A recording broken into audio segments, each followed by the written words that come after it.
Je ferai vraiment par Voilà, j'ai enregistré, ça vous a dit recording in progress. Absolument. Ok.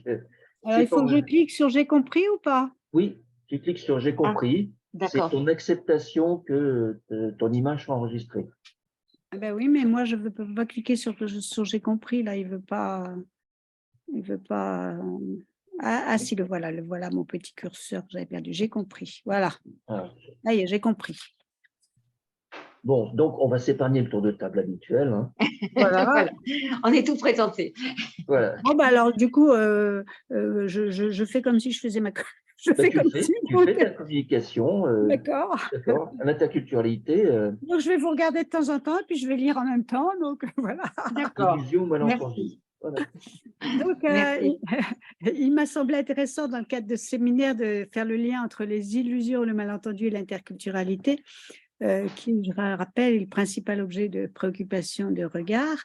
Mais je dois préciser que les questionnements de l'illusion et du malentendu dans des relations qui interfèrent dans des cultures différentes ne peut cependant être restrictif, puisqu'il peut s'étendre à toute vie en société où se côtoient différentes cultures, telles celles de l'entreprise, la culture citadine ou rurale, etc. Mais il apparaît en effet que ces deux notions sont constituantes des principaux fondements de l'être et du rapport à autrui, bien que nous n'en soyons pas toujours vraiment conscients. Je reviens à la notion de culture de Guy Rocher, qui représente un ensemble lié de manières de penser, de sentir, d'agir plus ou moins formalisées, tandis que pour Paul-Henri Chambardelot, la culture correspond à un mouvement créateur dans tous les domaines de la vie sociale. Les différentes cultures ne se présentent pas comme des systèmes homogènes, représentatifs d'un pays que chacun revendique.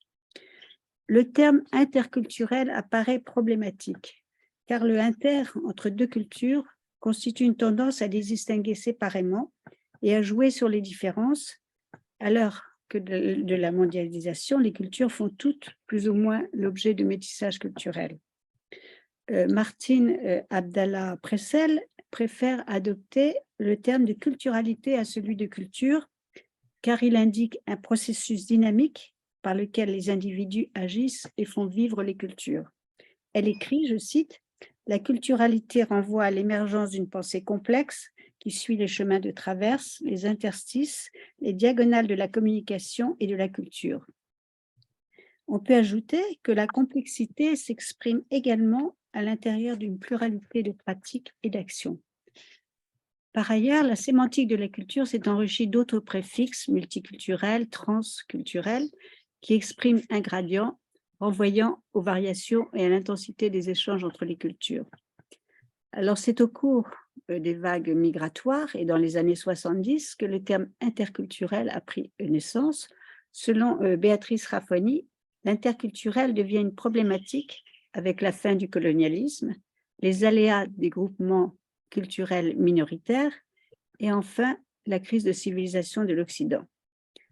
Avant que le champ interculturel se soit progressivement imposé dans de nombreuses disciplines, telles l'ethnopsychiatrie, l'anthropologie, la sociologie, la psychiatrie, la linguistique, etc., l'histoire montre, notamment dans le système scolaire, combien les problématiques interculturelles ont été successivement sujettes à une ouverture et à une fermeture selon les changements politiques et en corrélation avec les crises que traverse le pays.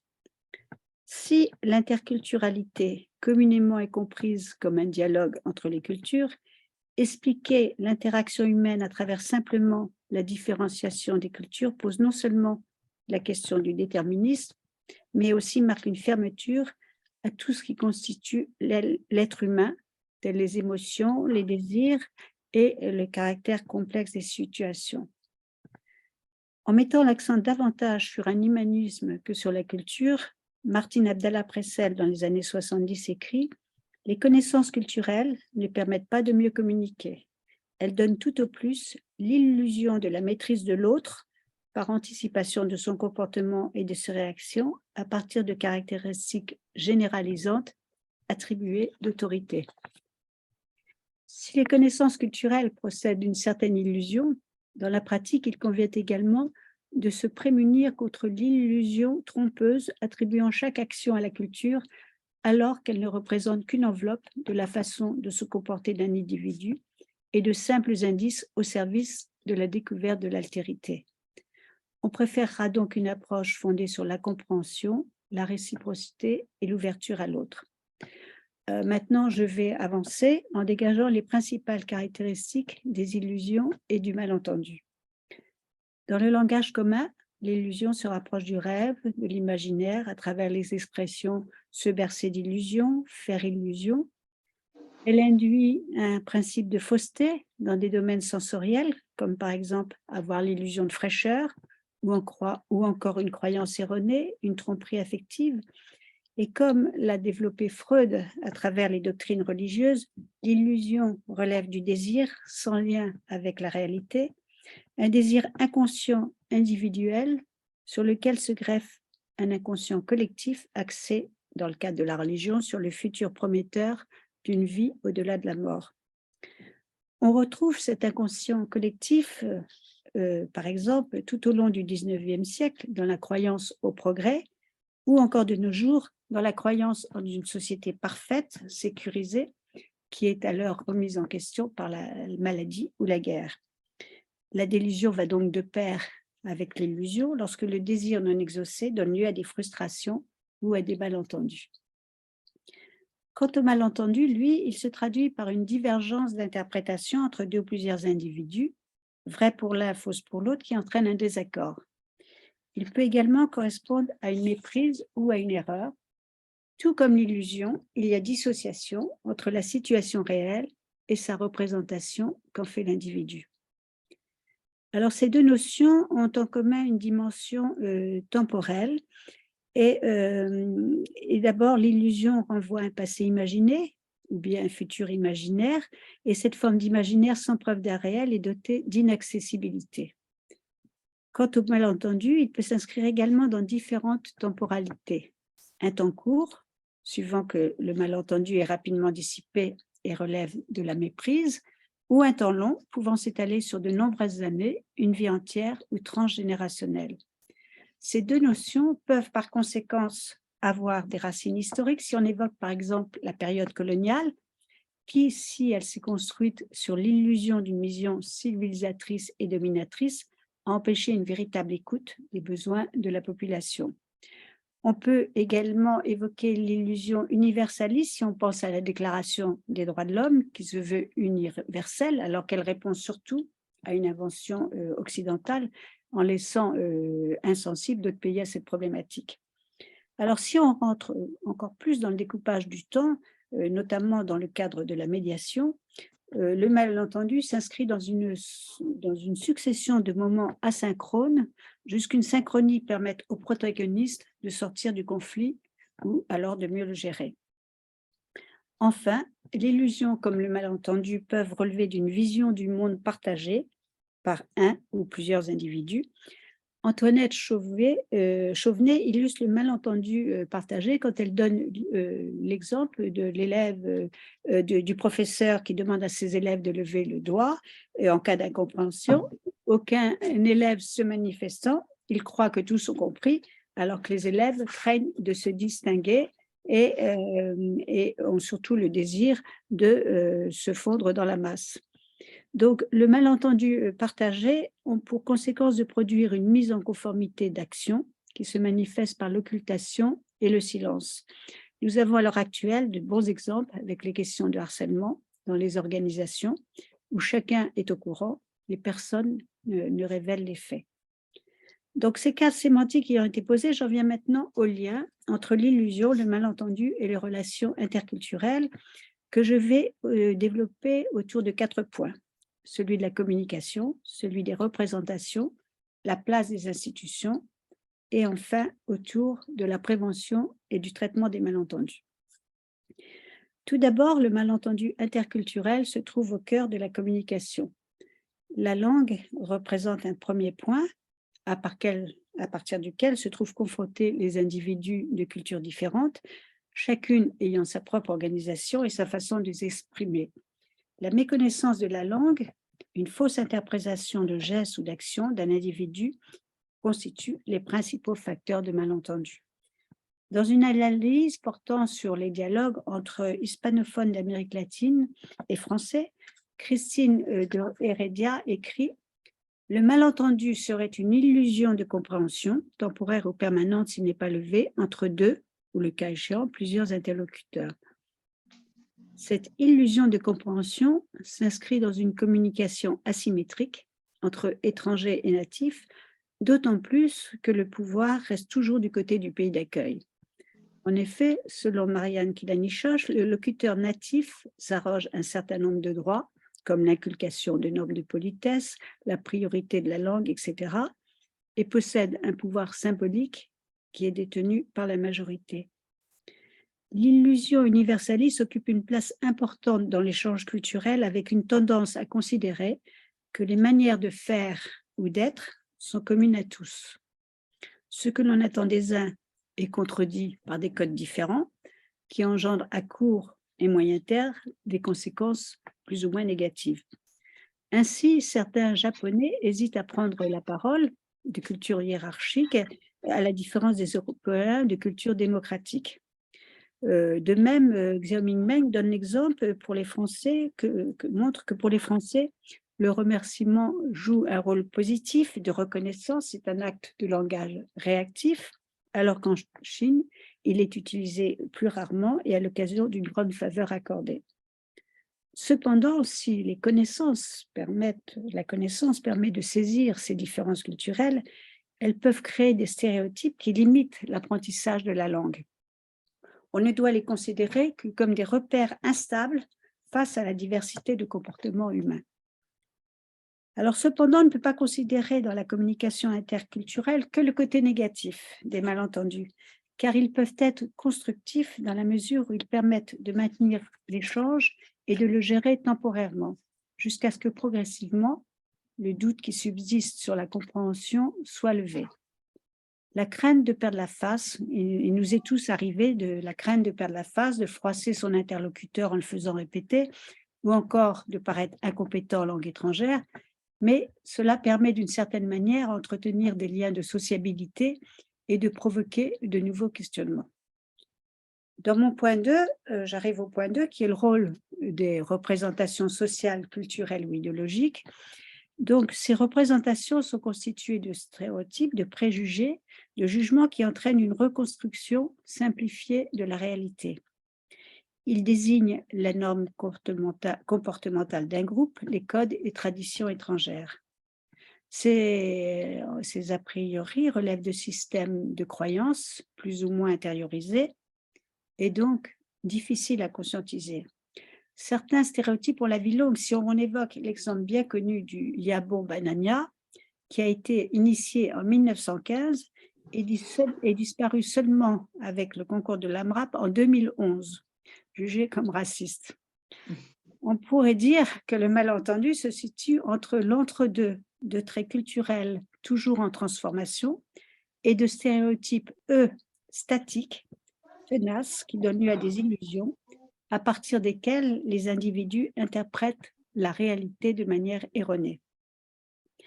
Tout d'abord, la propension à généraliser de simples traits qui sont spécifiques à une seule personne conduit à créer des modèles de comportement référentiels qui ne correspondent pas à la réalité, en plaçant l'étranger dans des cadres et des catégories spécifiques. Cela conduit à des dérives, comme avec la pratique de l'amalgame qu'on connaît bien à travers les exemples de l'islam et du terrorisme. Il en est de même de l'amplification ou l'exagération de traits culturels avec une tentation réductionniste éliminant de ce fait les autres critères de différenciation. Ensuite, les malentendus s'inscrivent dans l'espace institutionnel. Dans le domaine de l'action sanitaire et sociale, les malentendus représentent les perturbateurs de l'institution, tant au niveau de la divergence des soins que de la compréhension de la structure familiale. Mais selon Bertrand Piret, en psychiatrie comme en médecine générale, le malentendu ne relève pas seulement d'une incompréhension, mais d'une erreur d'interprétation du médecin de la demande du patient. Dans le cas des mineurs étrangers, il souligne le décalage temporel des attentes. En effet, l'objectif premier des services sociaux et du pays d'accueil est tourné vers l'avenir de ces mineurs isolés, avec le projet soit de les intégrer dans le cursus scolaire, soit dans la vie professionnelle. Mais en se refusant à poser des questions sur le passé de ces jeunes mineurs, ces derniers le vivent comme de l'indifférence ou une non-reconnaissance de leur propre identité. Par ailleurs, leur statut de mineur leur pose problème car ayant affronté de nombreuses épreuves, ils sont passés rapidement du stade de mineur à celui d'adulte. Si on suit les analyses très fines de Margalit Cohen-Emmerich, les malentendus s'instaurent également chez les professionnels et contribuent à les déstabiliser. Elle donne par exemple l'exemple de ceux qui éprouvent une perte de leur appartenance sociale quand parfois les rapports sociaux s'inversent, le migrant ayant un statut supérieur dans son pays d'origine. La prise en compte de la reconnaissance de chacun par l'autre et l'affirmation de son identité permet d'éviter les blocages et des mécanismes de défense dans la relation avec autrui. Bien sûr, il existe de nombreux autres exemples d'incompréhension que j'espère seront développés dans la discussion de tout à l'heure. Par ailleurs, on mesurera le poids institutionnel. On en a eu beaucoup d'exemples mardi. Hein. Oui, on en a déjà eu beaucoup, mais comme c'était normalement pas les mêmes, bon. Oui. Bon. Non, mais je vais essayer de mettre l'enregistrement de mardi aussi en ligne. Oui. Alors, par ailleurs, on mesurera le poids institutionnel après le dispositif de l'Office français de l'immigration et de l'intégration, l'OFII, qui accueille les primo-arrivants avec toute une mise en scène, tel le drapeau, un film sur les institutions et les valeurs de la République. Alors, il se révèle être le miroir de nos valeurs anciennes, le patriotisme, ou d'institutions que l'on peut estimer en péril à l'heure actuelle. Si cela a pour objectif d'inculquer les valeurs de la République aux primo-arrivants, le plus souvent, ils n'y voient qu'un passage administratif obligé dans l'attente de l'apprentissage de nouveaux codes et de la langue. Mais on peut se poser la question, comment demander à partager des valeurs d'égalité et de fraternité à des primo-arrivants le plus souvent malmenés par l'administration, soumis à des contrôles aux faciès, à des attentes interminables au guichet et confrontés à une population d'accueil n'hésitant pas à violer les règles établies et à commettre de nombreuses incivilités. Du fait de la discordance entre le discours et le vécu, on peut en comprendre la résonance pour se reléguer dans les zones prioritaires ou les banlieues. Ils se trouvent prisonniers de l'illusion qu'ils ne peuvent accéder à d'autres ressources intellectuelles, culturelles, du fait de la stigmatisation de leur quartier. Heureusement, à l'heure actuelle, de nombreux jeunes tentent d'en sortir, soit en diffusant le rap dans des quartiers plus aisés, soit en faisant de l'entrepreneuriat ou encore en intégrant difficilement des grandes écoles.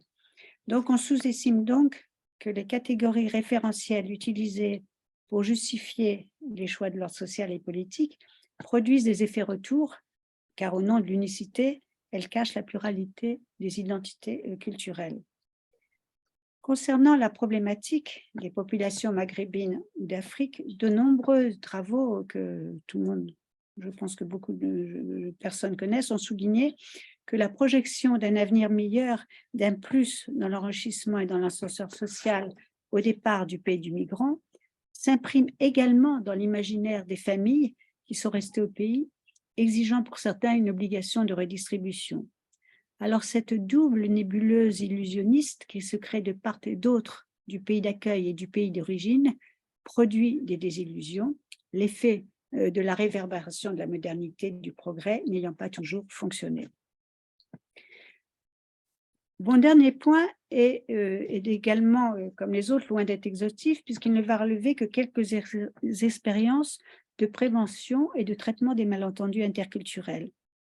Il existe en effet un seuil d'incompréhension, d'incompatibilité, où la négociation, la médiation et la formation, dont Stéphane pourra nous parler, deviennent nécessaires. Dans les relations interculturelles, souvent très complexes, la médiation interculturelle s'opère dans le double cadre de la culture majoritaire du groupe minoritaire. La médiation se distingue de l'apport des travailleurs sociaux dans le sens où ces derniers auront tendance à faire prévaloir la loi et les institutions, tandis que le ou la médiatrice cherchera à comprendre pourquoi le différent existe et établira une passerelle entre les deux identités.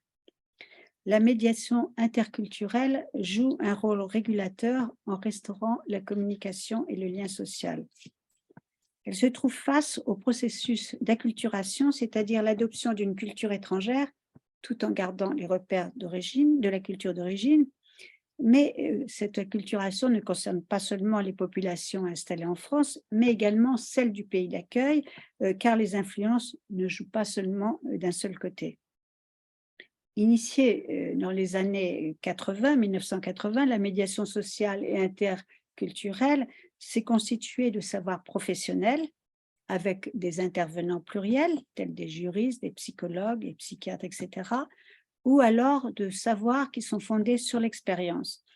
Ainsi, selon une analyse de Marguerite Cohen-Emmerich, les femmes relais, souvent au sein d'associations, assument dans certains quartiers depuis les années 80 un rôle de proximité auprès des populations en respectant les hiérarchies et les systèmes de valeurs qui leur sont propres.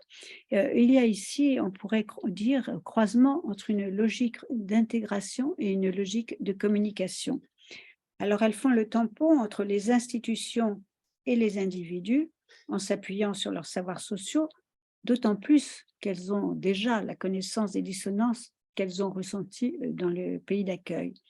Les femmes relais peuvent prévenir les conflits, servir de guide aux nouveaux arrivants.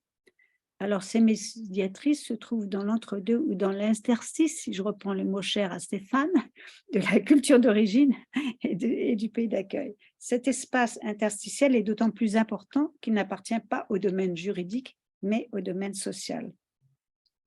Une autre expérience est celle menée au sein de la justice des mineurs.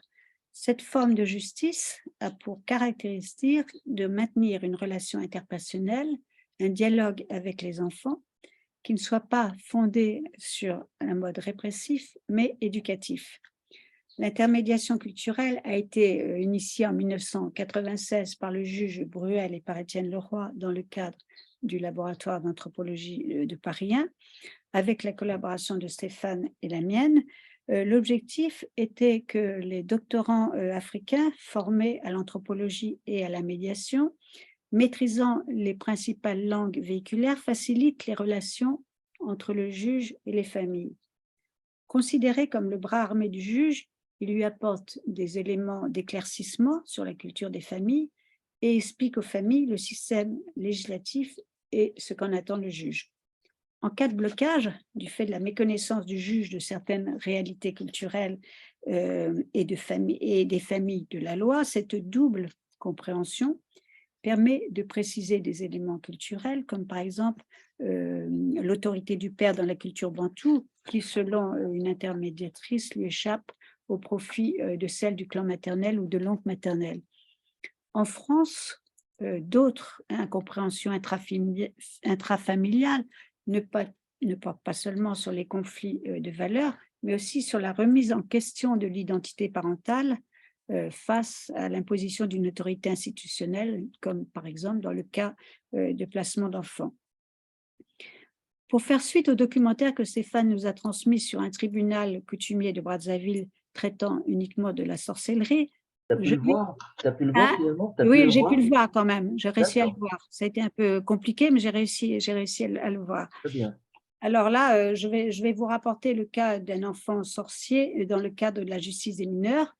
L'enfant sorcier est un enfant de 12 à 16 ans qui, suite à une anomalie de son comportement ou de son physique, bon, soit il est albinos, ou il a fait un acte de délinquance, ou il se réclame de savoir supérieur à ceux de sa famille.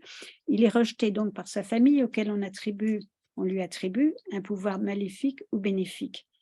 Il apporte une explication aux problèmes que certains membres de la famille ont rencontrés, et il est en quelque sorte le bouc émissaire face aux dysfonctionnements familiaux.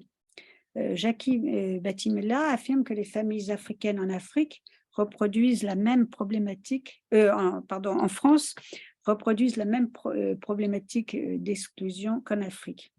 Donc, elle cite le cas de Sarah, accusée de sorcellerie à la mort de son père, se disant maltraitée par ses parents non biologiques. Le rôle du juge est de la protéger, de la mettre hors de danger. Il y a une expertise en ethnopsychiatrie l'a définie comme une enfant singulière et elle a été placée en foyer d'accueil, ça s'est mal passé et face à l'incompréhension des parents, le juge finalement a réussi, parce que les parents avaient une certaine ouverture, a réussi à établir une relation de confiance avec eux, en les écoutant, en s'informant sur leurs traditions et si bien que la famille a trouvé, des ressemblances et des points de convergence avec le Nganga qui est dans leur pays le médecin, en même temps, je pense que ça se traduit par médecin guérisseur et comme le Nganga, le juge nomme le symptôme, celui de la sorcellerie, il réunit les membres de la famille, il décide d'un traitement et il évolue, également dans le monde invisible qui est celui de la loi. Et en dernier, finalement, il a été décidé que le cas de Sarah devait être résolu en Afrique par les instances traditionnelles, telles le Tchombi, qui se rapproche d'une maison d'éducation. Alors cet exemple montre la difficulté à traiter de ce qui relève de l'invisible et combien le décentrement du juge, le refus de s'installer dans une forme d'ethnocentrisme ont permis d'instaurer les rapports de confiance avec les parents adoptifs de Sarah, qui lui ont reconnu une fonction de régulateur familial. En conclusion, on ne peut pas terminer sur l'idée que les échanges interculturels ne seraient bâtis que sur des illusions et des malentendus négatifs, car paradoxalement, ces derniers peuvent aussi jouer un rôle positif, stabilisateur et innovant dans la société si on accepte de les affronter, les décrypter et trouver de nouvelles manières de les dépasser. Charles Baudelaire n'écrivait-il pas dans Les Fleurs du Mal « Le monde ne marche que par les malentendus. Si par malheur on se comprenait, on ne pourrait jamais s'accorder. » Si le trait de la deuxième partie de la phrase paraît exagéré, on peut retenir que la pratique de l'interculturalité repose sur une assise ternaire, celle d'une co-construction fragile, sans cesse remise en question, fondée sur l'écoute, celle d'une déconstruction des préjugés et stéréotypes pour atteindre l'autre dans son étrangeté fondée sur le décentrement, et enfin celle d'une reconstruction fondée sur la recherche de nouvelles altérités et de liens sociaux à nouer entre les individus. Voilà, je vous remercie de votre patience. Bravo, bravo. Non, écoute, C'était Jacqueline, merci extraordinaire. beaucoup, hein. Merci Ah beaucoup. oui. Ça aurait été vraiment dommage Ah que oui. tu ne le fasses Ah oui. pas. Non, non, Ben merci oui, beaucoup. comme Ah ça, oui. ça sera enregistré, je suis. Ah oui. Oui, Mais non, non, même ça serait bien par écrit aussi, Jacqueline, tu sais. Si Ouais, on pouvait oui. avoir cet écrit-là. Enfin bon, j'allais dire, moi je ne Oui, suis c'est pas une écrit là. Bon, universitaire. simplement, il faudrait que je refasse une bibliographie pour que Oh, écoute, bien. enfin, non, en tout non. cas, pour des non-universitaires comme un certain nombre d'entre nous, c'est pas un Oui, problème. mais C'est oui, pas un Voilà. oui, problème parce que oui. tu dis tellement de choses en si peu de mots et des mots si bien dits. Bon, moi, je suis pas, j'ai Non, pas, non, non, mais vraiment, non, c'est extraordinaire. Et alors, je trouve, enfin, je ne sais pas, Stéphane, ce que tu en penses, mais et ça fait beaucoup écho avec ce qu'avait dit Marie-Laure Cadar aussi, qui était davantage, oui, si tu veux, davantage dans enfin, dans pour les moi cas plus pratiques. accessible.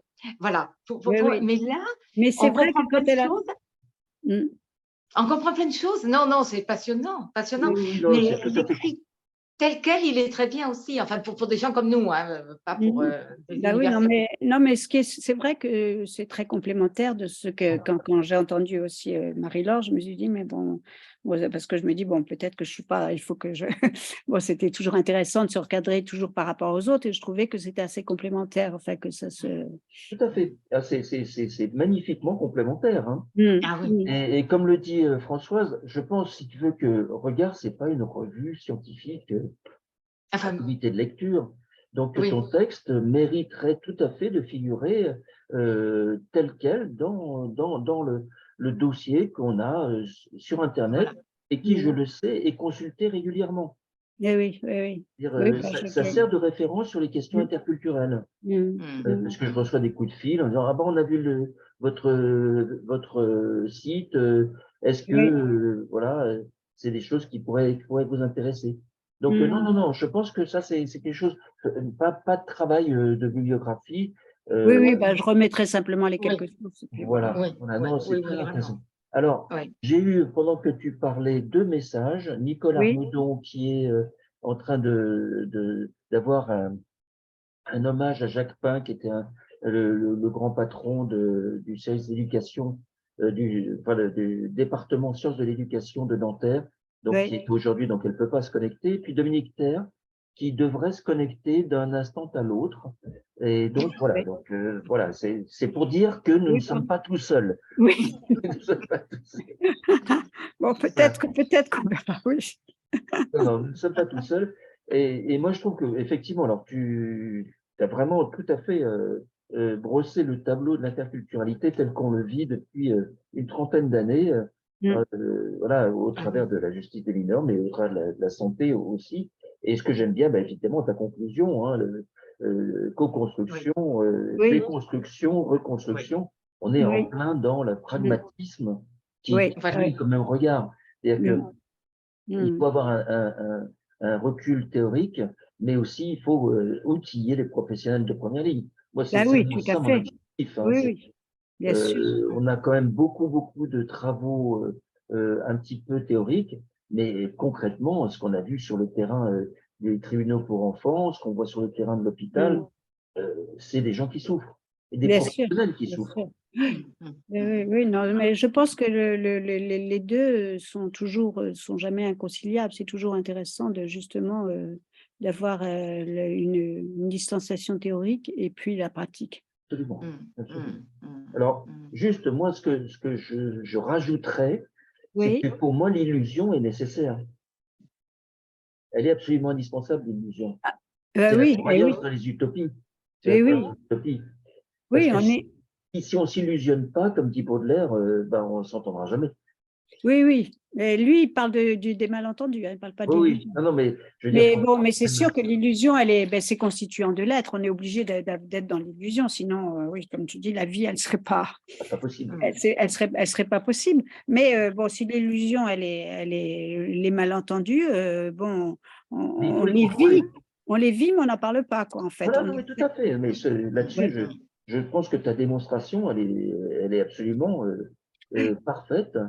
Et je pense on ne peut que la partager, hein, que la Mm. partager. Mm. Mais Oui, moi, bon, ça fascinait, ça m'intéressait parce que, bon, déjà, j'avais travaillé puisque j'ai sorti dans un bouquin qui s'appelle, je vous montre, qui s'appelle Illusion et malentendu. Donc, j'ai sorti je t'avais donné les références d'ailleurs, je crois, hein. oui. Et donc, ça m'a intéressé de poursuivre, si tu veux, dans le domaine de l'interculturalité Mhm. qui déjà, dans d'autres publications, je l'appréhende souvent, si tu veux, soit à travers les émotions, soit à travers la nostalgie, à travers une autre notion. Mhm. Mhm. Oui, tout à fait.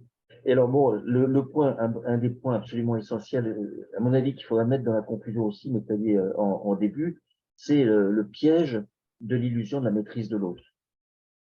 Je Oui, pense que oui, là dans aussi. l'interculturalité, c'est vraiment le grand piège que notre Mhm. universalisme scientifique nous tend à chaque instant de nos pratiques. À Oui, chaque... mais là, dans ces cas-là, tu parles quand c'est le piège de la maîtrise de l'autre, ça veut dire que tu es dans le pouvoir ou la domination, C'est là. ça. Oui, Voilà. oui, Que complètement. l'institution te confère. Oui, oui, Que tu sois juge, que Mhm. tu sois Mhm. médecin, que tu oui, sois oui. éducateur, que tu sois travailleur social, tu as un Mhm. pouvoir Oui, oui, oui, oui, et ça voilà. se Et tu as voit. l'illusion que tu peux maîtriser l'autre Mm, en ayant des stéréotypes, en faisant des assignations identitaires, mm. Oui, etc., oui, tout à etc. fait, tout à fait. Voilà. Oui, oui, oui, ça c'est. Mhm. Non, non, mais non, moi je trouve que c'est parfait. Alors le problème du débat, c'est que voilà, on est, Le débat, il est vite. Oui, parce que si tu veux, c'est vrai, comme tu dis, on a eu plein d'exemples avec Marie-Laure, mais bon, comme c'était pas les mêmes publics, bon, je me dis, bon, je pense que le public n'aurait pas accroché. Le public de mardi est un De public mardi, oui. très pragmatique. oui, Oui. bah oui, forcément, oui, oui, là, c'est, Mhm. oui, oui. Et je Mhm. pense que les deux vont vraiment ensemble. C'est-à-dire que là, tu Voilà, nous donnes le recul, tu nous voilà. permets de théoriser tout ce qu'on a vu mardi. Mm, mm. Et alors Exactement. là, moi, tu me convaincs de plus en plus que je vais mettre les deux communications côte à côte. Oui, bah Et oui, c'est voilà, ça vaut peut-être, voilà, oui, absolument. oui, oui, comme Euh, ça fera vraiment Oui, oui, oui, parce que oui, oui, c'est tellement intéressant de moi j'adore avoir des retours, pragmatiques et pratiques et je suis pas, je veux pas être dans l'illusion d'une connaissance si tu veux, qui Ah non, finalement non. Mais on en a quand même besoin de cette connaissance On a, pour on a oui, penser. besoin Et quand d'outils, même. on a besoin on en a d'outils besoin pour théoriques. penser. Voilà, exactement. Oui, On a besoin d'outils théoriques pour pouvoir voilà. appréhender cette réalité. Oui, oui. Voilà.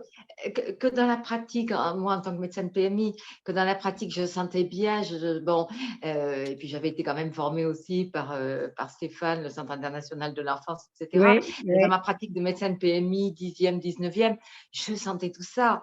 Je sentais tout ça. J'aimerais bien recommencer maintenant parce que qu'est-ce que j'ai fait comme connerie. Bon, mais enfin, c'est pas grave. non mais C'est tant pis. Mais ce que je veux dire, c'est qu'effectivement, ce soutien théorique aurait été très important. Aurait oui, été très important parce oui, qu'on le oui. sentait, on sentait bien, en particulier quand tu parles du pouvoir qu'en tant que médecin on a, et que bon, je, attends, dans mon cas particulier, ce pouvoir ne m'intéressait pas. Oui, C'était bien pas ça sûr. qui m'intéressait. Bon, il y Oui, en a oui, que ça peut intéresser. Moi, c'était pas oui. ça. Mais j'arrivais pas à en sortir quand même. Eh J'arrivais oui, pas à en ben sortir oui, quand eh oui, même. oui, eh oui. Non, Oui, parce qu'en puis on fait, est Puis on attendait ça de moi aussi. c'est ça. Je me rappelle Le pouvoir, il effectivement est très bien réciproque un peu euh, piégé aussi par l'institution, quoi. par ah oui, l'institution et par les bien sûr. patients. En particulier, tout ce qui était protection de l'enfance, où effectivement, moi, c'était des déchirements à certains moments. Eh oui, j'imagine, oui, comme Il ça. fallait que les gens me poussent pour faire ce Mmh, qu'il y avait à faire, hein, parce que mmh. je sentais bien tout ce qu'il y avait de contradictoire dans les cultures, mais je Eh ne oui, savais pas trop quoi en faire non plus, hein. Et eh donc, oui. ça demande. Oui, c'est difficile parce que vous êtes prise entre l'institution, les familles, Voilà, voilà. les Et et on a besoin bien sûr ce décentrement, ça c'est sûr, mais on a besoin aussi d'y réfléchir, autrement. mmh, Moi j'avais enfin 3 petites choses oui. qui m'ont enfin tout m'a passionnée, hein, bon, Mmh. même si, j'aimerais bien le relire. Mais, c'est pour peut-être plus tard, d'abord, moi j'aimerais bien qu'à un moment ou un autre, on reparle des femmes, de ce qu'on appelle les femmes relais, les Eh médiatrices oui, socioculturelles. ouais, Je ouais. trouve que c'est quand même une institution, enfin, dans le cadre de la PMI, qui nous a énormément aidés. Où ça en est, qu'est-ce que. Bon, voilà. Bon, moi, ça m'intéresserait peut-être. Enfin, Là, j'ai peut-être des propositions justement, Stéphane Paribras, qui pourrait m'introduire, auprès de Femmes Relais. oui. Donc je vais essayer de le Ça, relancer là parce que j'aimerais bien, oui et elles sont pas dans tous les lui, tu sais, il est à, Villetaneuse. il y en a pas à Villetaneuse. Non, il n'y en a pas. Bah, je sais pas Parce d'après que, lui et il me dit plutôt en Seine-Saint-Denis ou mais il me dit à oui, mais Villetaneuse, alors, ça m'étonne qu'il doit y en avoir, mais il les connaît pas, enfin je sais pas, depuis 4-5 ans maintenant, la notion de médiateur en santé a une réalité juridique mmh, avec des financements, oui, des ouais, postes. Et moi, je coordonne avec Olivier Bouchot le DU médiateur en santé mmh, ah oui, à ah oui, Bobigny. Donc, on a des formations avec des femmes relais, justement, qui d'accord, maintenant d'accord, ont un statut. ah oui, d'accord. ah oui, oui, maintenant elles ont ouais, c'est Ils ont peut-être un pas statut oui, avec un positionnement, que ce soit dans le quartier ou dans les structures hospitalières ou les PMI, donc Oui, avec des cahiers des charges et des responsabilités aussi qui commencent à être bien parce définies. au départ, elle voulait pas trop s'institutionnaliser. Alors, ça dépend Mmh, lesquels. Il y en a qui oui, veulent pas. Oui, il y en oui. a qui veulent pas. Et donc, celles qui ne veulent pas ne font pas le cursus. Donc Françoise, je vous ai interrompu, je m'excuse. non, non, non, non, mais c'est très bien. Non, non, mais C'était le premier alors il y point de avait Françoise. ça. Qu'est-ce que de quoi je oui. Bah oui, du coup, Alors, j'avais entendu. l'autre chose, bon, c'est complètement idiot ce que je dis là, mais ça fait rien. Puisqu'on est 3, je peux me permettre. Bon, non, je me disais que, pour moi qui regarde, qui lit beaucoup les journaux, enfin lit beaucoup de journaux, enfin Oui, lit pas mal, très intéressée par l'actualité en tout cas oui. et beaucoup par, certaines émissions de télévision. Bon, l'interculturalité et tout ce qui est cette réflexion-là, on n'en entend pas du tout Pas du parler, mais tout, pas pas du du tout. tout. Mais Moi aussi, je suis c'est, comme c'est vous, je traite dans l'actualité, il y a rien, mais rien. rien.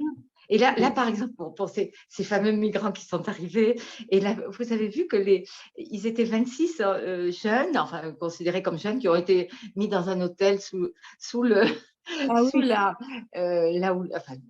responsabilité de l'ASE de Toulon. oui, Et il y en a 16 qui sont partis parce qu'ils voulaient rejoindre leur famille en Suède, en Belgique, enfin, ouais, etc. ouais. Ils ont prévenu l'hôtel qu'ils ne reviendraient pas, hein. Ils ont dit, c'est pas la peine de nous attendre, on s'en va. Au revoir, messieurs. Ils sont partis. Bon, voilà. Alors, les journalistes ont raconté ça. Mais effectivement, enfin bon, on- c'est une notion qui n'est pas du tout, même dans des émissions relativement intéressantes. Je pense à ces émissions de la 5, enfin peut-être vous trouvez que c'est pas bien, mais pour moi ça m'intéresse. Mais bon, même dans ces émissions où il y a des gens qui on a l'impression qu'ils réfléchissent un peu quelquefois le soir, là, jamais on en parle. Alors c'est quand même un problème. Oui, Alors, oui, non, mais c'est vrai, pas du tout, hein. Moi, il y a des c'est la raisons pour réflexion que je ça. me suis faite. Mais il y a des raisons pour ça, hein. Depuis le temps qu'on le travaille, il y a des raisons concrètes. Les journalistes, d'abord, considèrent que parler d'interculturalité, c'est faire du communautarisme, ce qui Oui, est c'est faux. ça, il a peur du communautarisme. C'est Oui. faux, mais Ah, d'accord. voilà, ils disent que si on parle des autres cultures, on fait du communautarisme. Ils sont imprégnés d'un universalisme rigide et totalitaire. C'est-à-dire que voilà, on veut voir qu'une seule tête et le processus, c'est le processus d'assimilation de l'étranger et pas, Mm. il y a Eh Dominique, oui, oui, oui, et il pas faut le que- processus d'intégration. Mm. Et donc il y a ce débat-là. Mm. Et puis il y a aussi l'angoisse qu'il y a tellement de choses complexes que finalement on n'a que les coups à prendre et se faire traiter de raciste, c'est très facile. Très Mm. facile. Mm. Donc les journalistes occultent complètement cette Oui, c'est thématique-là. ça, oui, oui, ils ne veulent pas du tout en parler. Mm. Mm. Bonjour Oui, mais Dominique. alors, Bonjour Alors, Dominique. Bonjour à tous, bonjour. avant qu'on te fasse un petit résumé, Françoise, tu avais un troisième point. oui, mais alors je l'ai perdu.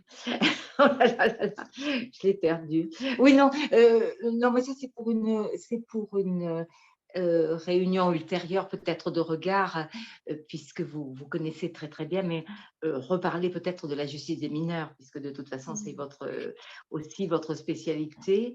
À Jacqueline et à Stéphane a beaucoup travaillé là-dessus aussi. C'est vrai que ça pourrait être intéressant d'en reparler éventuellement plus tard. Oui, oui. Mais pas bon, ça c'est pour une prochaine réunion de regard. Voilà. Oui, Alors, oui, oui. le problème, Le c'est que problème, oui. c'est complètement arrêté, hein. Ah bon, Ouais, il y voilà. a quand même Ah, voilà. encore il y a encore des C'est complètement intermédiaires. arrêté. Il y a encore des Oui, mais intermédiaires, Stéphane, mais c'est vrai que nous, de non, notre côté, on ça n'est plus, plus rien à malheureusement. voir. Ça n'a plus rien à voir. Ce sont des expertises individuelles qui sont plus du tout organisées, coordonnées ou structurées comme ça pouvait l'être avec Ah oui, des oui, groupes c'est sûr. d'analyse des pratiques. C'est-à-dire, Oui, parce qu'il y avait un comité de voilà, pilotage, il y avait quand même un suivi tandis que là, Ah oui, oui. Ah oui. comme dit Stéphane, c'est plutôt des Ah, expertises individuelles. ah Ouais. oui. voilà, Ah oui. c'est Donc, Véronique c'est qui un fait, recul finalement lié à des personnes, lié à des oui, personnalités de juges. oui, c'est Véronique Dorner sur la question haïtienne, je pense, Jackie aussi, Botimela, le TTK sur la question du Congo, mais il y a plus véritablement ni de D'accord. formation, ni de réflexion, ni d'analyse Ah qui oui, c'est arrive dans dommage. les années Ouais, 90, ouais. oui, malheureusement. Mm. Oui, c'est très D'accord, dommage. merci. Alors, Merci. bonjour Dominique. Bonjour, j'étais Bonjour un peu en Dominique. retard, excusez-moi. Ah ben, tu as été très, très en retard, oui, ça, je suis désolé, Pourquoi? parce que tu arrives après la bataille. Mais c'était à 11 heures, non? Non, c'était Non, 10 heures. c'était 10 heures. C'était 10 heures. Moi, j'ai attendu pendant 1 heure en me disant, bah non, c'est 11 heures. Non, c'est Non, non, 10 heures. c'était 10 heures. C'est 10 Oh, heures, ça a quel toujours été dommage. 10 heures. Je suis absolument désolée. Alors là, vraiment, j'ai vu Mais c'est 11 d'autant heures. plus dommage que là, Jacqueline nous a fait un exposé tout à fait passionnant Ben oui, et qui ben oui. nous On va le donnait Ça m'en mettre en les. faisait ligne. un plaisir, oui. On va le mettre en Ah, ligne. quel dommage. Alors, Oui. c'est enregistré, Hmm. donc ça sera en On va le ligne mettre, on va le mettre en ligne et puis et c'est tout à Mm. fait complémentaire du séminaire de mardi auquel malheureusement tu n'as pas pu participer, mm, mais qui sera en ligne aussi, qui a été absolument passionnant, avec Marie-Laure qui nous a fait un travail sur les oui, pratiques éducatives, interculturalité, et mm. avec des réflexions du terrain qui étaient très, très, très intéressantes. Donc, il y a une complémentarité de ce qui s'est dit mardi sur le terrain et de Et ce qui s'est fait aujourd'hui. aujourd'hui Oui, au c'est niveau vrai que ça fait. théorique. Ouais. Donc, voilà, je fais un petit résumé. Ben oui. Hmm. Je sais pas, Jacqueline, quel point essentiel pour Dominique? Ben, pour Dominique, en fait, Dominique, ma contribution, elle fait suite à une contribution que j'ai écrite dans un livre sur l'illusion et les malentendus. Et puis, je me suis posé la question avec l'interculturalité. Ce serait intéressant de questionner ça. Donc, j'ai fait un topo un peu sémantique sur l'illusion, les malentendus. Super. Je sais aussi que poser des questions sur l'interculturalité. Et après j'ai relié donc l'interculturalité à ces deux notions de malentendu et d'illusion, et en axant ma proposition avec 4 axes sur la langue, les représentations, la vie institutionnelle, et dans le dernier point, c'était aussi sur La prévention. sur la prévention et le traitement, donc avec la médiation interculturelle, la justice des mineurs. Et puis, donc, en donnant des exemples, en me basant pas mal sur des analyses de Marguerite Cohen-Emmerich et de Abdallah Pressel. Et puis finalement, ma conclusion était que les illusions et les malentendus, on ne peut pas les considérer que d'un côté négatif, parce qu'en fait, bon, ils ont un côté positif dans toute la vie en société, et que les malentendus créent des liens de sociabilité, de nouveaux questionnements aussi. Et puis, en fait, donc j'en conclus que l'interculturalité repose sur 3 piliers: une construction, une déconstruction, une reconstruction. Donc, la construction, c'est déjà d'essayer d'avoir je me souviens plus ce que je dis d'ailleurs. La construction, elle est fondée sur l'écoute. Et tandis que la déconstruction, c'est celle d'une déconstruction des préjugés et des stéréotypes qui pour atteindre l'autre, et lui, et donc c'est le décentrement qui est l'axe central. Et en fait, la reconstruction, c'est la recherche de nouvelles pistes, de nouvelles altérités et des liens sociaux, quoi, hein, dans lesquels les individus doivent se trouver en lien. Donc voilà, grosso modo, je sais pas. Oui, Merci beaucoup, c'est très intéressant déjà ça, oui. Oui, je me doutais bien, Ouais. Un titre pareil. Moi, je pense que de toute façon, l'interculturalité, pour moi, ça me pose quand même toujours, ça me pose quand même problème, l'interculturalité. Donc, entre 2 cultures, est-ce que là, on n'est pas dans des processus figés, alors que les cultures sont toujours en transformation? Donc, c'est un peu, pour moi, l'interculturalité, c'est un peu difficile. Enfin, Oui, bon. enfin, on peut aussi dire que les cultures… Oui, et Dieu sait, si tu vois, c'est dans un positionnement ambigu, parce que c'est vrai qu'on est obligé d'avoir des connaissances quand même culturelles des autres pays. Mais c'est à manier avec précaution, parce que finalement, est-ce que d'un seul coup, on n'est pas tout de suite dans les stéréotypes, on n'y échappe pas finalement nous-mêmes. Si, on peut y échapper justement Oui, mais toujours en se re-questionnant, et oui, c'est ça. Voilà, oui. C'est-à-dire en sachant que c'est une illusion, donc Oui. sachant Oui. les limites de cette illusion, que les cultures ne sont jamais figées, que cette passerelle, elle est entre des éléments qui sont tout le temps en mouvement, et que en aucun cas on ne doit assigner une identité en disant que voilà, les gens appartenant à telle ou telle pseudo-culture. Ouais. Alors, un autre point d'ailleurs qui me fait, que je viens d'avoir par rapport à la question que vous souleviez tout à l'heure, du silence des journalistes, etc., c'est que la culture ne peut pas se mettre en statistique.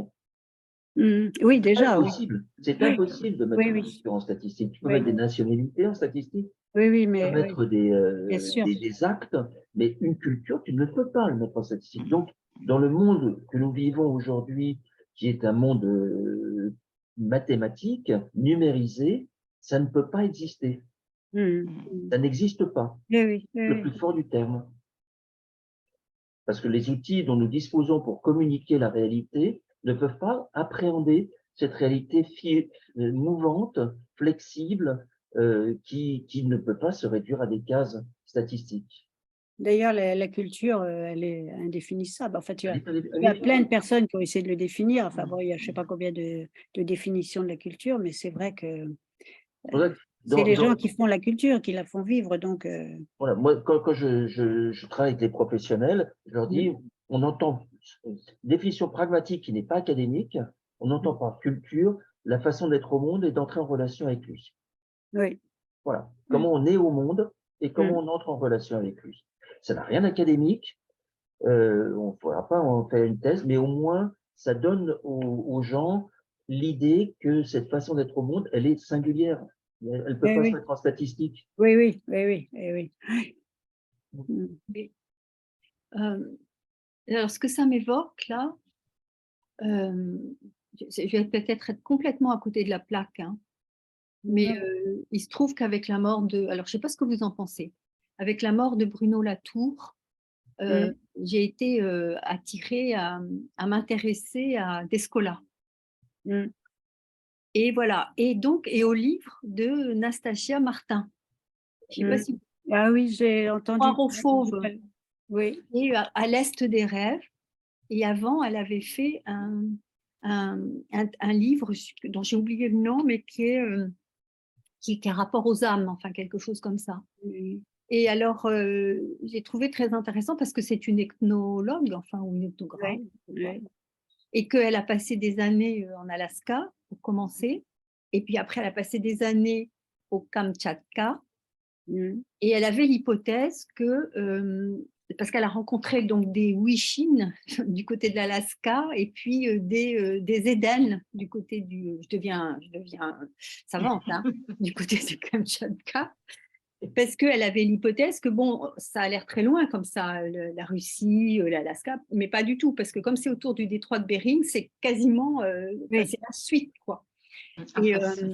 Et donc, elle avait fait l'hypothèse que ce qu'elle avait ressenti et découvert de la façon dont les Wichin, je crois, s'appellent, avaient résisté et continué à vivre et à sauver alors leur culture, je ne sais pas si c'est, oui, je pense, c'est-à-dire leur rapport d'être au monde, c'est tout à fait ça, en repartant dans la forêt, en s'éloignant de l'emprise des États-Unis sur les tribus, enfin tribus, oui, les populations autochtones, qui étaient très menacées, mais pour les préserver, il y avait tout un souci comme ça, très altruiste, de les aider, de les sauver, et de faire des encoches sur le territoire, ça s'appelle des réserves, je crois, enfin je ne sais plus comment ça s'appelle, et elle démontre que c'est une façon de les tuer, enfin, tu vois, que ça ne va pas du tout, et elle est entrée en contact en restant longtemps et en partageant. Alors là, le décentrement et le rapport à l'autre, c'est quelque chose, hein. Elle le décrit, je trouve. Moi, j'ai trouvé ça très intéressant, la façon dont elle a eu de se laisser immerger, attraper par ce que c'était que l'autre et comment elle a tenu le coup en restant, elle, une universitaire française, quoi. Elle est revenue en France au bout de 5 ans. Bon.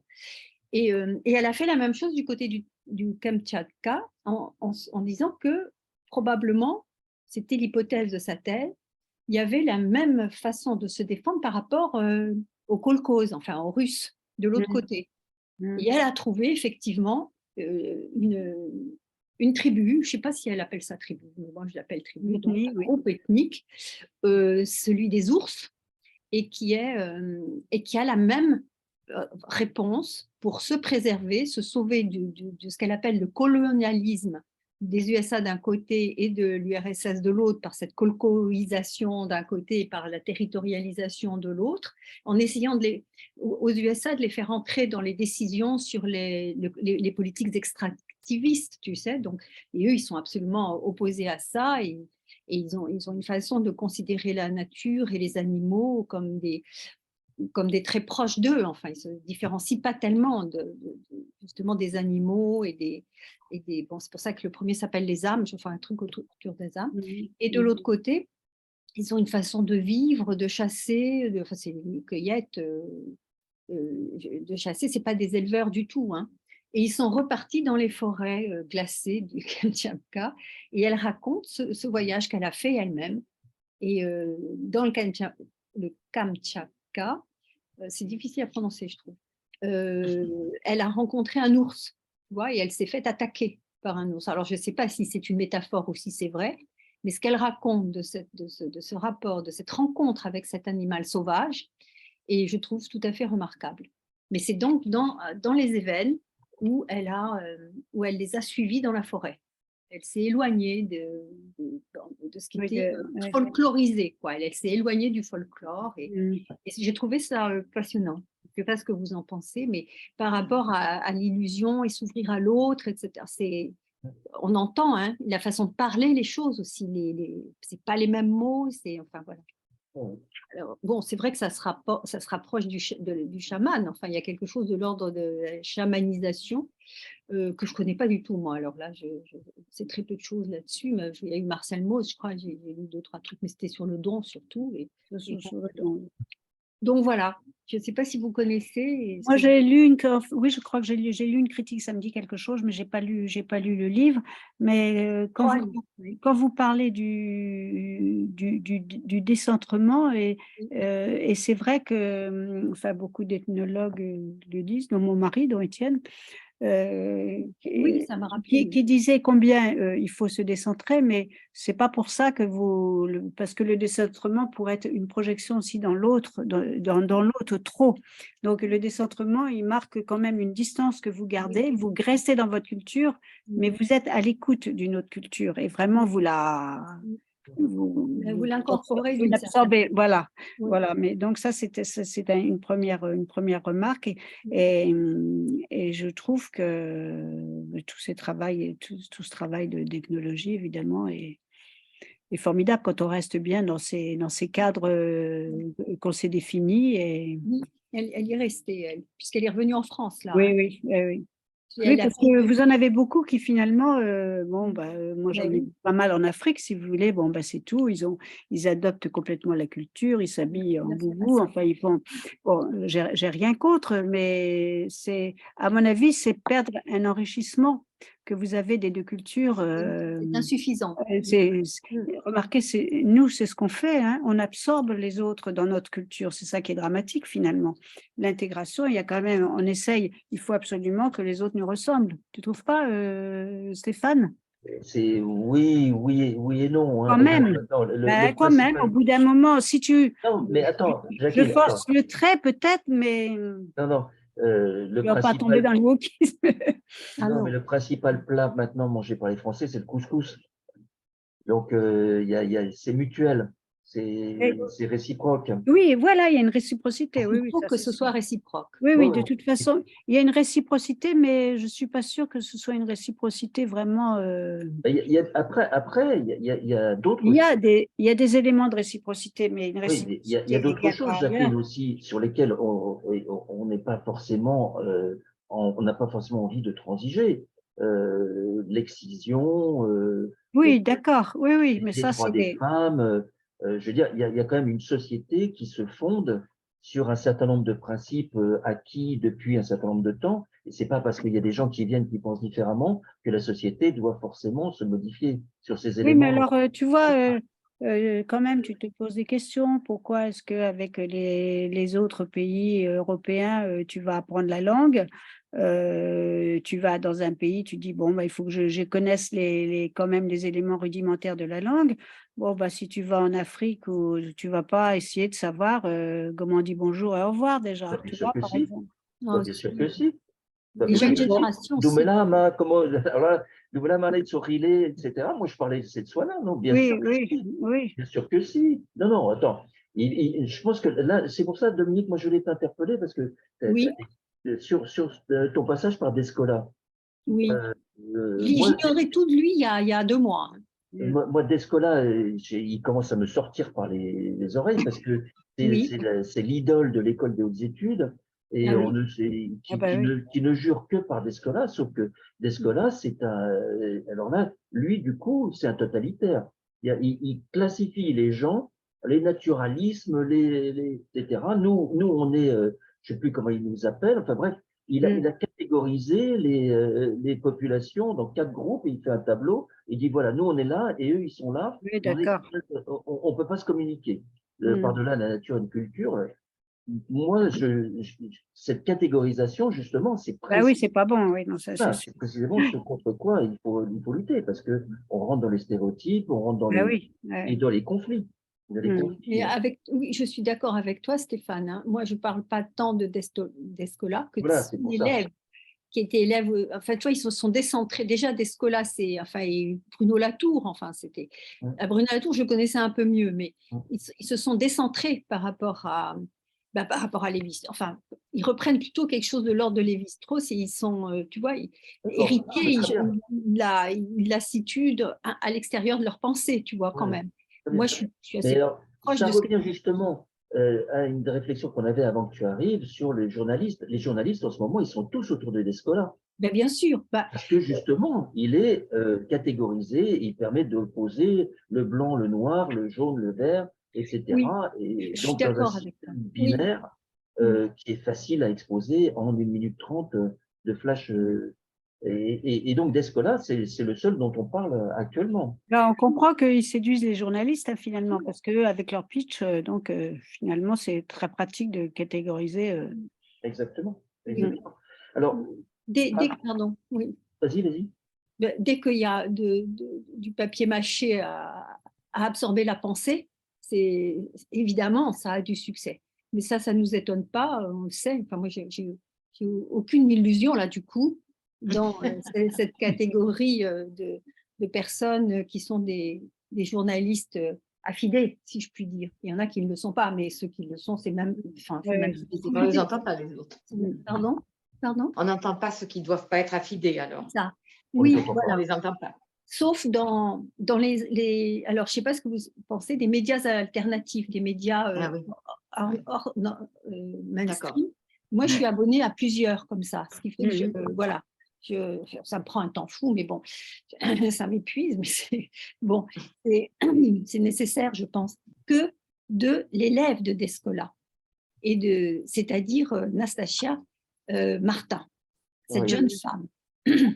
Et elle, je trouve qu'elle est, alors elle, sur le plan de son aventure à elle, dans la rencontre avec ces gens, elle a une analyse personnelle, psychologique de ce qui lui est arrivé, de comment elle a été modifiée profondément par les gens qu'elle a rencontrés et comment les autres ont fini par l'accepter, que je trouve, alors vraiment le socle de ce que l'on peut penser ici, quoi, enfin, à regard, vraiment.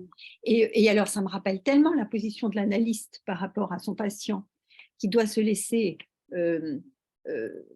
moi je dis entamer souvent, hein, mais qui doit se laisser plus que troubler, enfin, vraiment déplacé par le discours enfin, ce que vient apporter le patient, et tenir cette place de cadre quand même, qui fait qu'il s'adresse à moi différemment de lui, ça me rappelle cette expérience, quoi, cette aventure qu'elle a eue avec ces populations très différentes et pas si différentes, enfin toujours pareil. Oui. C'est tout l'enjeu est là. Oui, voilà. Donc, elle s'appelle Nastasia Martin, c'est ça? Oui, Martin. Tiens, je vais te montrer son nom.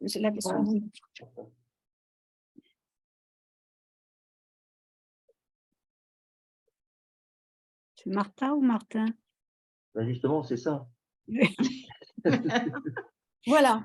Alors, ça, c'est à l'est des rêves. Oui, alors vous le voyez à l'envers, évidemment. Non, on le voyait à l'endroit. Non, c'était au bon endroit. C'est Martin, oui. Écoute, alors, en dessous, c'est comment son nom? s'appelle Nastasia Martin.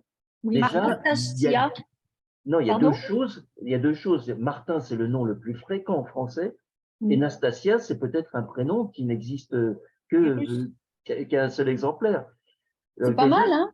Une identité qui est intéressante. Qui est intéressante, absolument. Oui, d'emblée, on est interpellé par ça. Tu as tout à fait raison, Stéphane.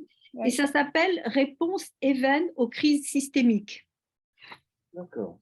Et ça, c'est très bien. C'est donc le dernier. Hein. Il est sorti il y a 2-3 mois, quoi. Ah, d'accord. Alors, avant, elle avait écrit Croire aux fauves. Mhm. Alors lui, il avait eu beaucoup de succès parce qu'il est d'abord, il a moins de pages, si je puis dire, que celui-ci. Et donc, Croire aux fauves, elle l'a écrit, je crois, en 18, 19, je ne sais plus exactement. Et celui d'avant, le tout premier sur les USA, parce que le second, c'est sur le Kamtchatka, c'est-à-dire, c'était l'URSS, mais c'est la Russie aussi, elle y était au temps russe, quoi. Après l'URSS, donc c'est dans les années 2000. Les Chinois ont une petite visée dessus. Hein. Oui, bah oui. Mais tu vois comment c'est situé, Ah, hein. très bien, oui, l'appellation bah, du oui, Kamchatka, oui, tout à fait. Ouais. Donc, Ouais. moi, je ne savais pas très bien, donc je suis allée regarder. Enfin, tu vois, je me suis un peu formée sur le tas. Et elle est l'autrice Les âmes sauvages, face à l'Occident, la résistance d'un peuple d'Alaska. Et ça a été à la découverte en 2016. Et D'accord. Croire aux fauves en 2019. Et tu penses que tu pourrais faire un petit paragraphe pour Regard sur ces livres? Stéphane. compte Non, rendu. mais 4 lignes, 5 lignes.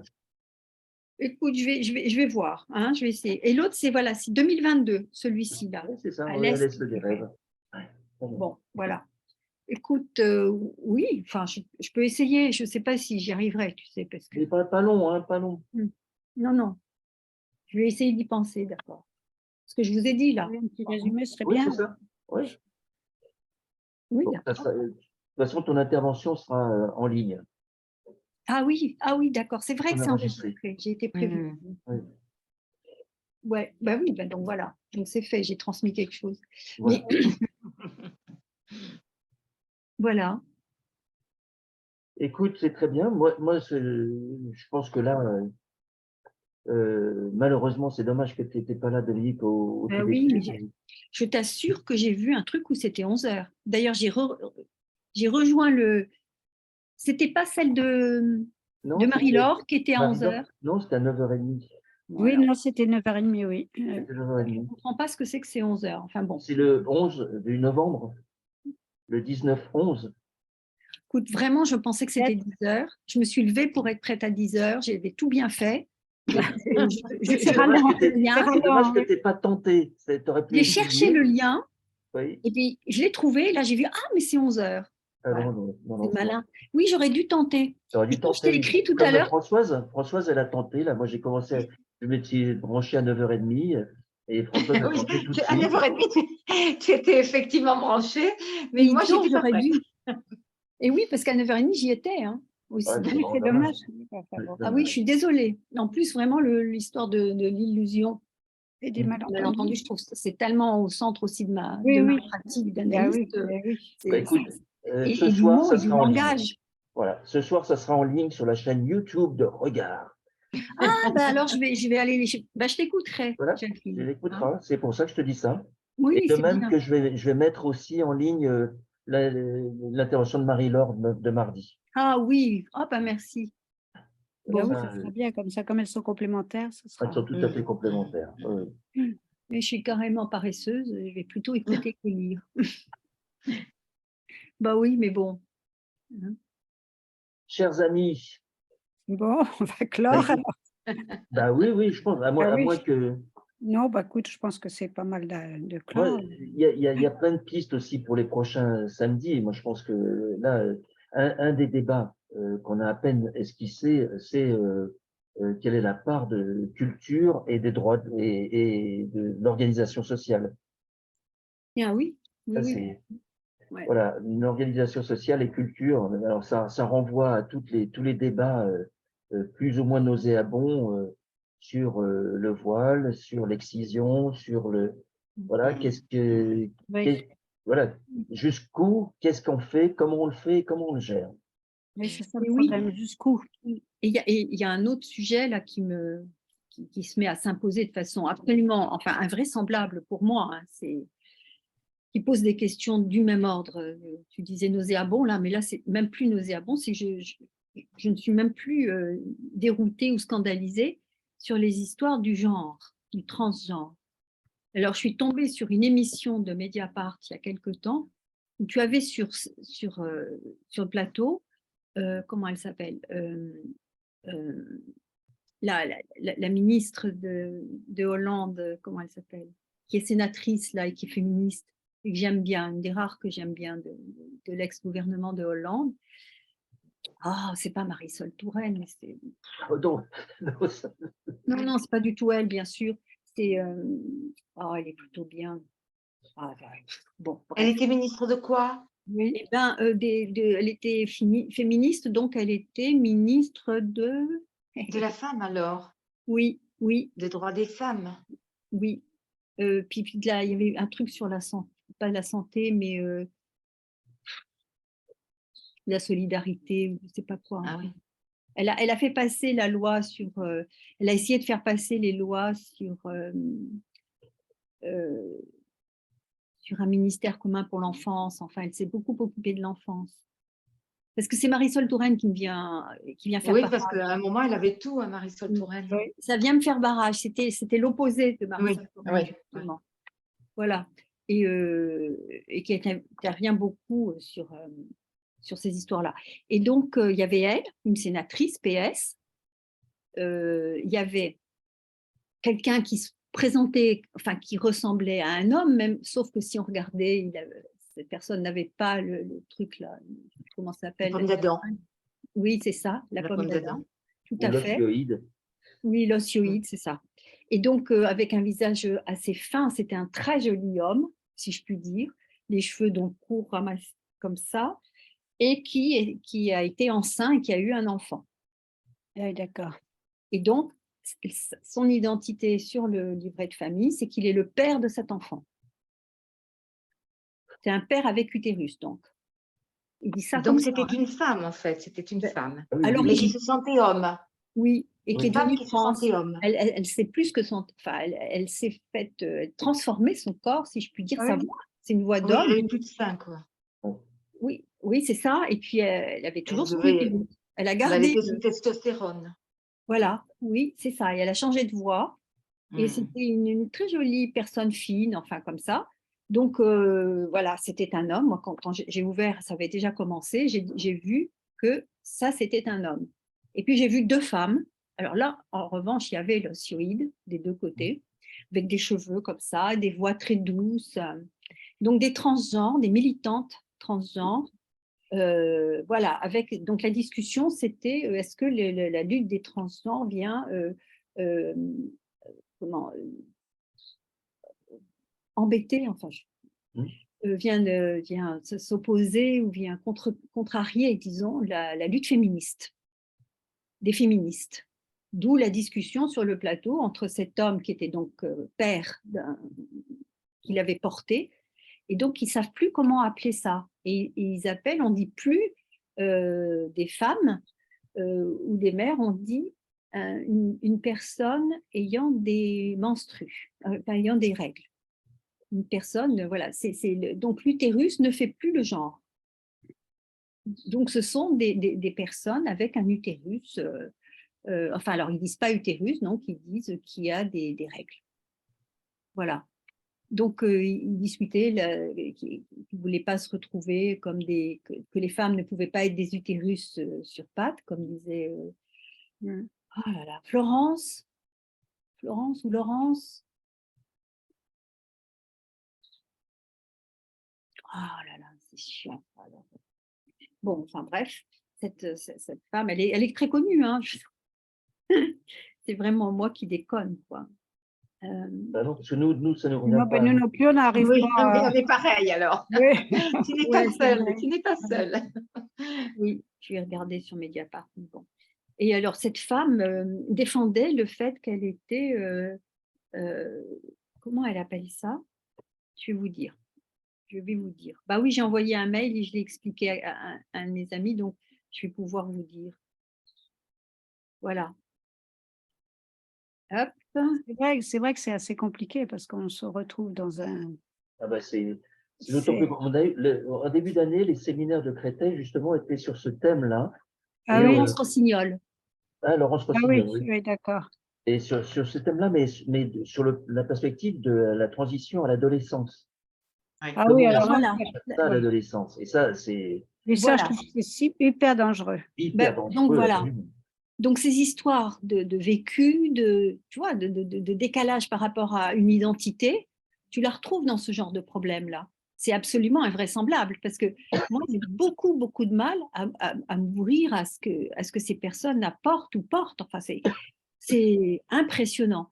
Et Et d'après, surtout, qu'est-ce hein, qu'elles construisent. Qu'elles oui, construisent. ah oui, de ce qu'elles L'enfant, comptent. l'enfant qui a un père qui l'a Oui. porté, qu'est-ce qu'il va être cet enfant?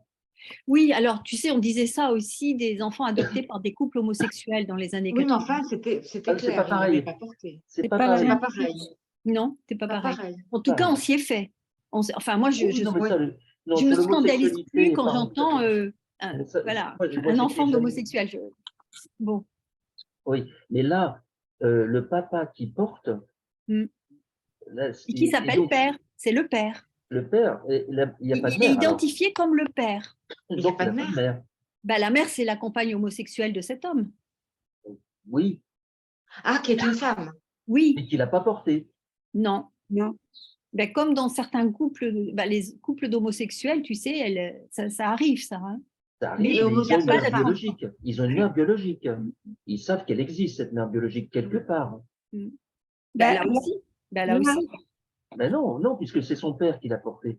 Oui, mais le ben père, voilà. c'était une mère auparavant qui s'est transformée en père, si je C'est comprends ça. bien. Oui, C'est c'était ça. pas Donc, une mère. Non, non, c'était non, des non, c'est pas femmes, une mère. Elle était transformée. Le c'était transgenre, un homme au départ. c'était une femme. Oui, donc elle avait forcément l'utérus et tout le Oui, mais bazar. elle n'a pas été mère. C'est pas parce qu'elle a un utérus qu'elle est mère. C'est Oui, ça. mais elle est devenue mère quand Mais il a dit qu'il était père. Enfin bref, Ben elle, voilà. elle- Enfin bref. Et ben c'est ça elle la a vie. accouché. Elle a Hein. accouché quand même. elle a quand même Il a accouché, accouché. mais Il a c'est accouché. C'est devenu ce un qu'il père. revendique d'ailleurs. Il n'y Oui, a pas oui. que les femmes qui font ça, etc. Enfin bon, c'est. Et ben voilà. Alors ça, on dit que la question que tu posais sur la société, comment faire société, comment ça évolue, Stéphane, ça m'a évoqué ça tout d'un coup. Oui, tout à fait. Non, mais je vois tout à fait ça. Bon, alors là, il faut se calmer et puis essayer de réfléchir et déjà les écouter. C'est ce que j'ai Ah fait, oui, moi. Je me suis dit, déjà, je vais les écouter. Déjà, je vais essayer de comprendre. J'avais même ah été oui. à une réunion il y a quelques années avant le Covid. Là, à côté de chez moi, il y avait un collectif et c'était des parents homosexuels, les hommes homosexuels, qui se battaient pour que leur enfant ait une identité en France parce qu'ils n'en avaient pas au début. Donc voilà, bref. Donc, et je trouve ça.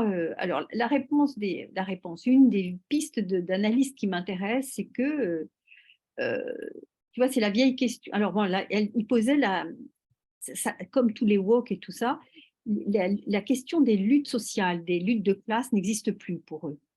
Et ça, moi, ça me dérange beaucoup parce que je reste dans la lutte des classes. Ça, pour moi, c'est très clair. Donc, et donc, ce que dit Georges Zimra, c'est que cette adaptation des luttes sociales avec ces nouvelles, l'articulation entre la lutte des classes et ces, comment on appelle ça, ces groupes. Alors, il y a les transgenres, il y a les descendants d'esclaves, enfin, il y a évidemment les homosexuels, il y a enfin, tout ce qui fait identité aujourd'hui, qui voudrait remplacer un universalisme, je dirais. C'est la question de l'universalisme. Et donc, c'est que, le sexe devient, il appelle ça l'évadé de la langue. Ça devient un évadé de la langue et que le par-l'être est traversé par un ordre du discours. Et que c'est ça qui, lui, va analyser ça dans son séminaire. Je vais y aller là, samedi, je ne sais pas quand. Voilà, et je trouve que c'est très intéressant de voir que ce qui est à analyser, alors que c'est un analyste, là, Georges Zimra, qui était absolument opposé, je crois même, j'en sais rien, là, je vais dire des conneries, au fait qu'on puisse adresser un jeune homme ou une jeune femme à un analyste homosexuel, quoi, à une époque, il y a 20 ans, il y a 30 ans, tu vois. Et là, maintenant, il se met à bouger sur ces catégories. Alors, il ne devient pas woke pour autant, hein, et je trouve que ces histoires d'identité et d'être traversé par l'identité de l'autre, c'est pas facile, quoi. Et c'est ce que dit Nastasia Martin. Elle dit que c'est vraiment quelque chose, c'est Bien quelque sûr, chose oui. qui vous entame vraiment. Enfin, voilà. Non, Pas simplement accueillir la parole de l'autre et puis Non, non, rester non. dans une intégrité personnelle. Pas non, du tout. moi, je dis toujours l'interculturalité n'est pas un chemin pavé de roses, hein, bien au Non. contraire. Mm. Euh, Absolument. Absolument. C'est même au-delà de ce que disait Sandra. Eh ben, pourquoi je dis Sandra Si, c'est ça. Aimé Césaire, pardon.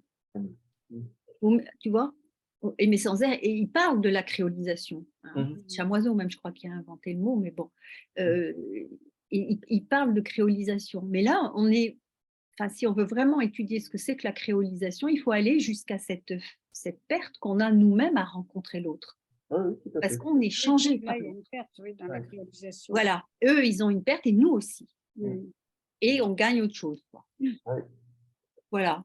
Donc, Oui, c'est une tu vois, retransformation. donc ce thème-là est très, très intéressant.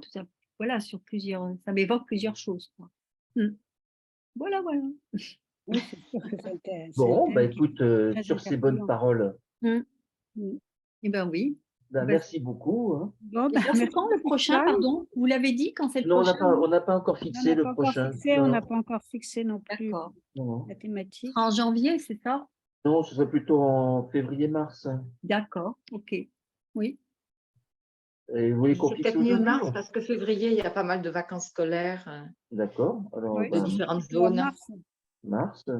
Qu'est-ce qui. Eh bien, on peut faire le 11 mars. C'est en dehors de toutes les vacances. Là. Oui. Là, il n'y a plus de vacances, ça va. Il y a Non, plus il n'y a plus de vacances, quelles que soient les zones. Voilà, c'est ça. Oui. Alors, le 11 mars, tu dis. Attends, Oui. je vais marquer. Décembre, janvier, Oui, oh là là, ça fait, oh là là, moi ça va mars être. 11. Bon, disons le 11 mars, mais tous les week-ends sont pris du coup chez moi là. C'est.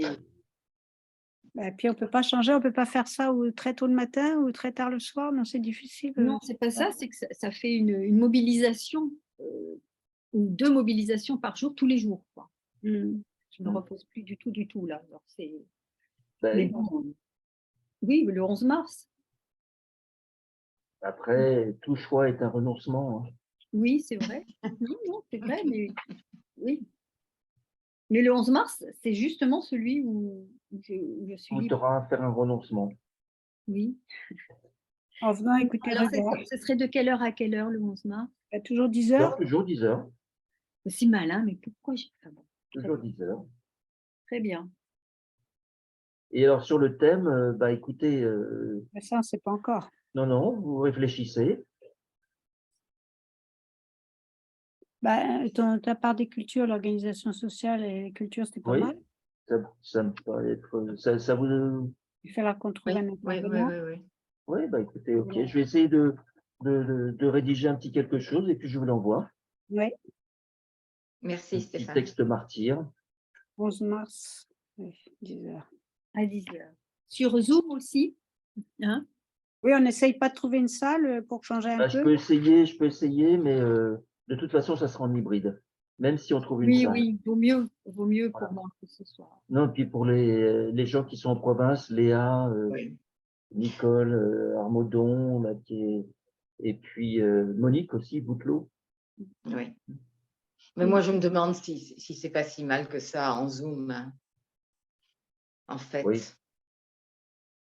Parce que effectivement, il y a là, je ne sais pas ce qui s'est passé, mais ou alors tu poses la question peut-être dans l'invitation pour dire pour Oui, demander. ce qu'ils préfèrent, oui. Pour demander parce que Sonder un peu les je ne gens. crois pas que ce soit un élément limitant quand même. Oui, Je sais pas parce si que les gens se déplaceraient plus. Je sais pas. Je sais pas. c'est vrai, mais c'était attendu qu'il y ait Il y a un peu plus de monde, oui. Mm. Un petit peu plus. Mais bon, après. Voilà. Ce sont les aléas de toutes les réunions, que ce soit en présentiel ou pas. Hein. Je veux dire, on a toujours. Il y a des jours où ça passe et des jours où les gens ont des choses à faire. D'accord. Bien. Bon, écoute.